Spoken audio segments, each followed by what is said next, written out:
Guys, kain tayo. Ang tawag sa amin dito, bule. Hindi ko alam kung ano yung tawag sa inyo. Ganito yung itsura niya. Ayan. Nung elementary days namin, ito yung merienda lang namin. Unlike ngayon, di ba, pa-milk tea na yung mga bata. Kuwan sa amin, piso ata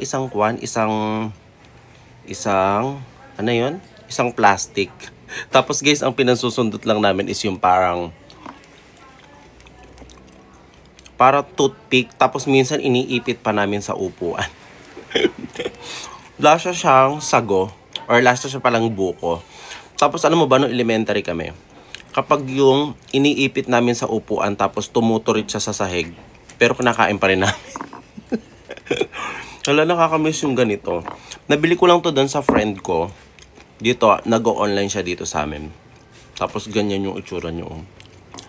Guys, i-comment nyo nga kung ano yung tawag dito sa inyo. Kasi ang yummers nito, lasa siyang buko talaga. O diba?